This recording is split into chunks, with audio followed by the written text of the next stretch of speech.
हरियाणा के कैबिनेट मंत्री राव नरबीर सिंह ने गुरुग्राम में जलभराव की समस्या को लेकर बड़ा दावा किया है। उन्होंने कहा है कि इस बार जलभराव की समस्या से निपटने के लिए तमाम इंतजाम किए गए। वहीं उन्होंने दावा किया है कि 2026 तक गुरुग्राम जलभराव से मुक्त होगा। दरअसल कैबिनेट मंत्री राव नरबीर सिंह ने जीएमडीए के अधिकारियों के साथ बैठक की और जलभराव की समस्या को लेकर चर्चा की। उन्होंने अधिकारियों को आदेश दिए कि जलभराव के लिए किए गए इंतजामों को सुनिश्चित करें। साथ ही उन्होंने कहा कि अधिकारियों के नंबर भी पब्लिक डोमेन में डाले जाएं ताकि जलभराव होने पर लोग उनसे संपर्क कर सकें। गौरतलब है कि गुरुग्राम में जलभराव की समस्या एक बड़ी चुनौती है, जिसको लेकर केंद्रीय राज्य मंत्री राव इंद्रजीत सिंह, कैबिनेट मंत्री राव नरबीर सिंह कई बार अधिकारियों के साथ बैठक कर इस समस्या से निजात दिलाने के लिए निर्देश दे चुके हैं। लिहाजा ये देखना अहम रहेगा कि जलभराव को लेकर किए जा रहे दावे कितने सही साबित होते हैं। आइए आपको सुनाते हैं राव नरबीर सिंह ने और क्या कुछ कहा। आज बैठक ली है आपने दो विभागों की, किस तरह की बैठक और क्या क्या दिशा निर्देश दिए? नहीं, पहले तो जीएमडीए की मीटिंग बुलाई, बाद में पोल्यूशन बोर्ड की और अपने डीएचबीवीएन की। गुड़गांव में ऐसी, क्योंकि बारिश का मौसम है और तकरीबन बड़े रोड जीएमडीए के पास है, तो जहां जहां पिछली बार मैंने दौरा किया और पहले मीटिंग ली थी तो उसमें ये कहा था कि भाई जल भराव नहीं होना चाहिए। तो गुड़गांव में ज्यादा तो नगर निगम की सड़कों पे जल भराव होता है और कुछ सड़कें जो हैं जीएमडी के। तो आज जीएमडी के इसके बारे में पता किया कि आपने उन सड़कों पे क्या इंतजाम किया। कुछ एक दो दिन से मैं भी गुड़गांव में, तो मैंने देखा है कई जगह काम हुआ है। जहां जहां उनकी निगाह में था और मेरी निगाहों में था, वो मैंने उनको पॉइंट बताया कि जल्दी से जल्दी, क्योंकि बारिश शुरू हो गई है, तो इसका इंतजाम करो कि लोगों को परेशान। लेकिन मैं खुद एक नागरिक और एक मंत्री होने के नाते कह सकता हूं कि पिछली वर्ष से अब के साल कम जल भराव होगा, लेकिन मैं ये कहूं कि पूर्ण रूप से हो जाएगा ऐसा संभव नहीं है। लेकिन 2000 अगले साल तक जहां जहां चिन्हित ये पॉइंट हैं, वो 2026 की बारिश में ये नहीं भरेंगे। कोई नई जगह आ जाए तो मैं कह नहीं सकता, लेकिन जो जगह चिन्हित होगी उनको बिल्कुल हमने ड्रेनेज सफाई करी, उसकी व्यवस्था करी है। आधी से ज्यादा व्यवस्था हो गई, आधी बरसात के बाद कर लेंगे। मंत्री जी, अधिकारियों की जवाबदेही तय की गई है अगर कहीं पर जलभराव होता है? जी, मैंने पहले मीटिंग में कहा था, मैंने कहा पब्लिक डोमेन में नंबर डालो कि भाई ये फला चौक पे ये एक्शन, ये एसडीओ, ये जेई इंचार्ज रहेगा। वो सबके आ गई और मैं अखबार में अब भी कहा आज भी कि उनको नंबरों को सबको अखबार में डाल दो, सोशल मीडिया पे डाल दो, सारे आरडब्ल्यू पे डाल दो, सारे जो हमारे पार्षद उनके पास डाल दो, और मीडिया वालों को, कर्मी को दे देंगे। कहीं कहीं हो, यदि कहीं दिक्कत आती है तो फटदे से उसको टेलीफोन कर ले कि भाई इस जगह पे ये दिक्कत है, तो उसकी रिस्पॉन्सिबिलिटी है। लेकिन मैं ये खुद आज भी पहले कह रहा हूं कि कुछ जगह काम हो पाया, कुछ जगह नहीं हो पाया। तो तकरीबन आधी जगह हो गया, अप्रोक्सीमेट आधी जगह अगले साल तक हो जाएगा। प्रदूषण विभाग के साथ भी बैठक करी है आपने? अक्सर दिवाली के नहीं, प्रदूषण के मामले में इसलिए कही कि मैं कई बार कहता हूं कि जैसे उदाहरण के तौर पर रेडी मिक्स प्लांट है, तो मैंने अंदाज पता किया तो गुड़गांव में 65 के आसपास है अथोराइज, और इतने ही अनऑथराइज चल रहे हैं। तो मैंने 1-1.5 महीना पहले आरओ को कहा कि इनके कनेक्शन काटो भाई, कैसे चल रहे हैं, इनको बंद करो।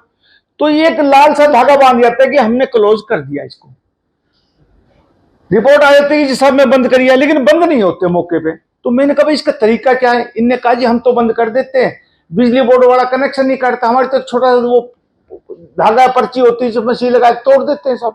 तो आज इनकी कोऑर्डिनेशन मीटिंग कराई कि जिसका आरओ पोल्यूशन कंट्रोल बोर्ड बंद करे उसके भाई आप कनेक्शन काटो, और इनसे कोऑर्डिनेट करके इनको इतला दो कि हमने ये कनेक्शन काट दिया। उसके बाद यदि चलता पाएगा तो फिर कार्रवाई। सर, बारिश में सबसे ज्यादा जो ट्रैफिक होता है वो राजीव चौक के पास होता है, क्या उसके समाधान के लिए? नहीं, राजीव चौक पे मैं 4-5 दिन से गुड़गांव में हूँ। इस दौरान में बारिश भी पड़ी है, नाम मात्र का पानी भरा, जैसे पहले भरता था ऐसे पानी भाई साहब नहीं भरा। अंडरपास में एक जगह भरा था, उसका भी नहीं भरेगा। पूरी कोशिश है, जो हमने देवीलाल स्टेडियम से वो एक ड्रेन निकाली है, उसका काम पूरा हो गया है। सर, जैसा आपने कहा था कि आप गुड़गांव को पन्नी मुक्त बना दें। हाँ, ये मेरी, मैं खुद कह सकता हूँ कि उतनी कार्रवाई नहीं हो पाई जो मैं कह रहा था कि 3 महीने में कर दूंगा। बहुत सी कोशिश है मेरी, और 3 महीने थोड़ा ज्यादा टाइम लग जाएगा, लेकिन भाई इसमें आपका भी सहयोग चाहिए। जब तक आप सहयोग समर्थन नहीं करेंगे तो नरवीर सिंह अकेला, ये अकेली सरकार नहीं कर पाएगी। ये कोई नरवीर सिंह के लिए पोल्यूशन ही है, ये सब के लिए। गुड़गांव का हर नागरिक जब इसमें, और आप भी एक मतदाता के एक नागरिक होने के नाते अपनी जिम्मेवारी निभाएंगे, तब ये कंट्रोल हो सकता है। एक बहुत बड़ी बीमारी है polythene bag, single use plastic. आप इसमें मेरा पूरा सहयोग करो। अच्छा, मेट्रो को लेकर क्या चर्चा हुई आज बैठक में? जेएमडीए नहीं, मेट्रो के बारे में कोई चर्चा नहीं है। सर, राव इंद्रजीत सिंह ने 18 जून को एक डिनर पार्टी की थी जिसमें 11 विधायक बीजेपी के थे, एक कांग्रेस की थी, चंडीगढ़ के अंदर। मेरी जानकारी भाई साहब बिल्कुल भी नहीं है। और फिर यार ये तो हमारे तो आपस में, हम तो जब सेशन चलता है तब भी पार्टी देते हैं, सारे दल के लोग आते हैं और 90 के 90 विधायक भी आ जाते हैं, कभी 50 आते, कभी 70 आ जाते हैं। और केंद्रीय मंत्री हमारे मेंबर पार्लियामेंट हैं और उनकी बेटी मिनिस्टर है, तो मैं भी दे दूंगा, मेरी भी आज और का है। तो ये कोई राजनीतिक मुद्दा क्या है? राजनीतिक गलियारों में तरह तरह की चर्चाएं हो रही है इस डिनर को लेकर। रेवाड़ी का मैसेज दिया गया है क्योंकि एक रैली हुई रेवाड़ी में, उसके बाद ये डिनर पार्टी। ये तो सब अखबार वाले टीवी वाले लगाते रहते, मेरे हिसाब से कोई राजनीतिक मुद्दा ही है नहीं। सर मेयर आपको भी नहीं होता है? ना भाई, नहीं आया। सर, हाँ, नहीं आया। हरियाणा स्टार्टअप के रूप में 7वें सबसे बड़े राज्य के रूप में उभरा, हाँ उसे किस तरीके से देखते हैं आगे को? क्या सोचें? भाई, सही बात तो ये है कि मैं इस बात में जवाब अगले साल दूंगा कि मैं क्या कर पाया। आज ही मैं कुछ कह दूं कि मैं ये कर पाया, वो गलत हो जाएगा। कुछ करूंगा जब ही तो कहूंगा ना। अभी सारी पॉलिसियां, सारे काम पाइपलाइन में हैं और जब वो बाहर निकलेंगे तब लोग लगेंगे। हम बहुत सी पॉलिसियां पाइपलाइन में जो तकरीबन कोई महीने में, कोई 2 महीने में बाहर आएंगे। और आम आदमी को मैं आपके माध्यम से ये कह सकता हूं कि एक नई दिशा देंगे नौजवानों को। हरियाणा नायब सैनी के नेतृत्व में एक तरक्की करेगा और लोगों को लगेगा कि हिंदुस्तान में एक अच्छा प्रदेश है। और जो मोदी जी का विजन है कि 2047 में भारत विकसित राष्ट्र बने, उसमें हरियाणा की अहम भूमिका होगी। सर, मेट्रो निर्माण के लिए 1800 पेड़ काटने की जो है बात की गई है, नहीं, मुझे नहीं पता, लेकिन भाई जो पेड़ रास्ते में आएंगे वो कटेंगे। मैं तो पहले भी मैं PWD और फॉरेस्ट का मिनिस्टर था, आज भी कहता हूं और आगे भी कहता रहूंगा, जब जब विकास होगा पेड़ों का विनाश होगा। आप औद्योगिक क्लस्टर बनाएं, आप कोई हाउसिंग सोसाइटी मंजूर करें, कोई रेलवे लाइन, कोई बस स्टैंड, कोई सड़क, भाई जहां जहां आप चौड़ाकरण करेंगे, जहां नहीं बनाएंगे तो पेड़ तो कटना स्वाभाविक है, कटेंगे। ऊपर से कहां ले जाएंगे भाई? यदि रेलवे लाइन और चौड़ी होगी तो पेड़ तो उसके साथ कटेंगे, रोड चौड़ा होगा तो आएंगे, क्लस्टर बनेंगे इसके अपने औद्योगिक तो कटेंगे, कोई नई टाउनशिप आएगी तो पेड़ कटेंगे। लेकिन उस पेड़ कटने पे हम, एक फॉरेस्ट डिपार्टमेंट का कानून है कि यदि 1 काटते तो हम 10 लगाते। यदि वो 10 ना लगे तो पर्यावरण को नुकसान है।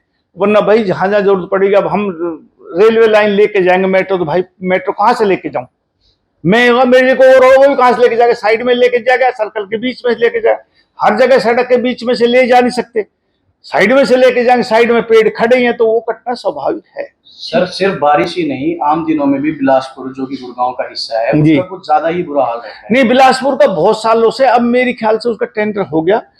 अभी उससे पहले भी बिलासपुर से राठीवास और होंडा, अब तो होंडा हीरो होगी, और उससे आगे एक सालावास गांव पड़ता है। इसके टेंडर का काम हो चुका, काम चालू हो गया, वर्क ऑर्डर भी मिल गया।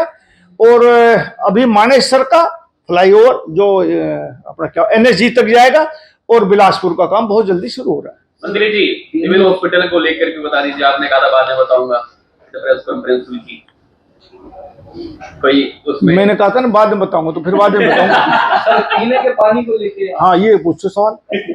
चर्चा हुई है भाई साहब, पीने के पानी की हमने ऐसा इंतजाम किया है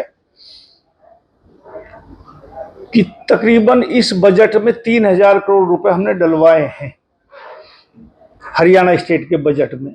और एक पाइपलाइन ककरोई से पाइप के थ्रू यहाँ पानी आएगा और कहीं रास्ते में तोड़ फोड़ नहीं होगी, क्योंकि खुला पानी आता है तो साइफन लोग लगा लेते हैं, डिस्ट्रिक्ट भी पड़ते हैं, और जरूरत के समय में फिर पुलिस केस भी दर्ज करती है, लड़ाई भी होती है, तो पाइपलाइन के थ्रू आ जाएगा। और मुझे लगता है कि 1 साल के बाद, अभी वैसे तो पानी, अब आज भी गुड़गांव पानी की कमी नहीं, और 2041 तक का पानी हम इसी योजना में कर देंगे कि 2041 तक गुड़गांव पानी की कोई कमी नहीं रहेगी। और ट्यूबवेल आधारित कोई भी कॉलोनी, कोई भी गांव नहीं रहेगा, सबको नहर से जोड़ देंगे। ठीक है सर, थैंक यू। नमस्कार भाई साहब।